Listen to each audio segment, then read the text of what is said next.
வணக்கம், இது உங்கள் சிவி ஜோன். சொல்லாமல் எப்படி இருக்கீங்க? இப்போ பார்த்தீங்கன்னா ஒரு சம்பவம் நடந்துச்சு. இதை பார்த்தோன்னே எனக்கு கண்டிப்பாக ஒரு சிரிப்பு, அதாவது தொண்டை வழியாக சிரிப்பு வரும்ல, வாய் வழியாக பயங்கரமாக சிரிப்பாங்க, வாய் விட்டு சிரிப்பாங்கன்னு. அடி வயதுலேருந்து ஒரு சிரிப்பு வரும் பார்த்தீங்கன்னா, அந்த மாதிரி ஒரு சிரிப்பு.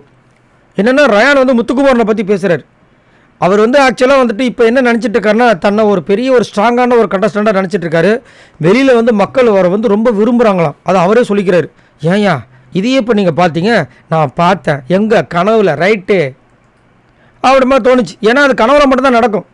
அதே மாதிரி இப்போல்லாம் பார்த்தீங்கன்னா முத்துக்குமார் நடிச்சு தான் பெரிய ஆளாகணும். அதாவது ஒரு காமெடி படம் ஒன்று இருக்குமே, ஏன்டா அப்போ நீ என்ன அடிச்சு தான் நீ பெரிய ஆளான்னு பார்க்குறியா? ஆமாம் ஏட்டையா அப்படின்னு அந்த மாதிரி தோணுது.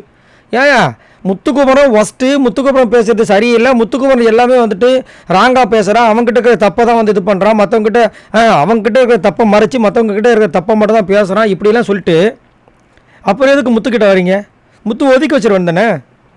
ஆனால் முத்துக்குமரன் கிட்ட எல்லாத்தையும் கேட்டுப்பீங்க, ஸ்ட்ராட்டஜி கேட்டுப்பீங்க, டீல் போய் பேசுவீங்க, அவர்கிட்ட வந்து சப்போர்ட்டையும் எதிர்பார்ப்பீங்க. ஏன் அதை சொல்கிறேன்னா, இப்போ ஒன்று சொல்கிறார் நம்ம ரயான். நேற்று வரைக்கும் ஃபுல்லாக கலாச்சிட்டு இப்பயும் வந்துட்டு கிடைக்கும் போதெல்லாம் வந்து பேசுகிறாரு பாருங்க. ஐயோ அப்பா அவர் பேச ஆரம்பித்தார்னா முத்துக்குப்புறமா நானும் பேசுகிறேன்னு சொல்லிட்டு அரை மணி நேரம் பேசுகிறாரு. என்ன பேசுன்னு தெரியாமல் பேசிகிட்டு இருக்காரு. அதுதான் கொடுமை. சரி, இப்போ வந்துட்டு என்ன சொல்கிறாருன்னா, நான் வந்து இப்போ வந்து இவ்வளோ ஸ்ட்ராங்காக அவர் சொல்கிறத கேட்டுக்குங்க, நான் இவ்வளோ ஸ்ட்ராங்காக ஆகிறதுக்கு காரணம் ஏதோ ஒரு விதத்தில் முத்துக்குமருக்கு நான் நன்றி சொல்லணும் அப்படின்றார். எல்லாம் அப்படி ஷாக்காக பார்க்குறோம். இன்னது முத்துக்குமருக்கு நன்றியா? சரியில்லையே அப்படின்னா, ஆமாம், ஏன்னா நான் ஒரு 12வது வாரம் வந்துட்டு முத்துக்குமரன் கிட்ட பேசிகிட்டு இருந்தேன், அந்த ஃப்ரீ ஸ்டாஸ்க் முடிஞ்சவொடனே. அப்போ முத்துக்குமரன் வந்து ஒரு 2 மணி நேரம் என்கிட்ட வந்து அதான் நான் அவர்கிட்ட பேசிகிட்டு இருந்தேன். ஜாக்லின் கூட கேட்டாங்க, என்னடா இன்னும் பேசி முடிக்கலையா அப்படின்னு. அப்போ வந்து பர்சனல் லைஃபாக 2 பேருமே மாறி மாறி ஷேர் பண்ணும்போது நான் அவர்கிட்ட கேட்டேன், இதுக்கப்புறம் வந்து வாய்ப்பு இருக்கா அப்படி கேட்கும்போது அவர் சொன்னார், கண்டிப்பாக வாய்ப்பு இருக்குது, என்ன வேணாலும் மாறலாம், ஏன்னா 12வது வாரத்தோடு அவ்வளோதான், இதுக்கப்புறம் நம்ம போகிறதெல்லாம் இல்லை, இனிமேல் வந்து மக்கள் கிட்ட தான் சொன்னார், இதுக்கப்புறம் ஏன் மாறதுக்கு வாய்ப்பு இல்லையா அப்படின்போது கண்டிப்பாக இருக்குது, யார் வேணாலும் எப்போ வேணாலும் மாறலாம், மக்களுக்கும் அது வந்துட்டு பிடிக்கவும் போகலாம், பிடிக்காமையும் போகலாம் அப்படி மாதிரி சொன்னார். அது வந்து அந்த ஹோப் கொடுத்தார் அவர், எனக்கு செம்மையான ஹோப்பு. அது ஹோப் வந்து எனக்கு நம்பிக்கையாக மாறி தான் நான் டிக்கெட்டு பண்ணலாம் அப்படி பண்ணேன். இப்போ வந்துட்டு ஒரு ஸ்ட்ராங்கான ஒரு கண்டஸ்டண்ட்டாக இப்போ உங்கள் முன்னாடி வந்து நிற்கிறேன்னா அதுக்கு காரணம் முத்துக்குமாரன் தான் அப்படின்ற மாதிரி சொல்கிறாரு. எனக்கு புரியல, டிக்கெட்டு பண்ணாதால் விளாண்டிங்க ஓகே, அதுலேயே முத்துக்குமரன் தானே ஃபுல்லாக கலாச்சிட்டுதீங்க.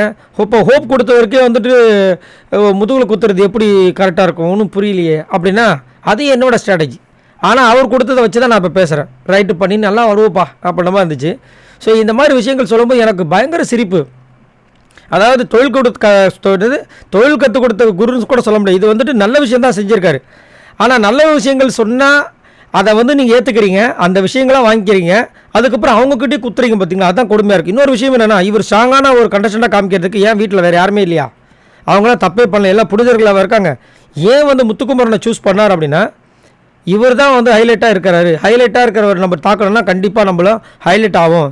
ஏன்னா இதுக்கு முன்னாடி சீசன்லாம் வந்துட்டு ஆரியை வந்துட்டு பாலாஜி வந்துட்டு இது பண்ணார், அதே மாதிரி பாலாஜி ஆரி மோதினாங்க, 2 பேர் வெளியே தெரிஞ்சாங்க. அந்த மாதிரி தான் எல்லா இடத்துலையும் இருக்குது.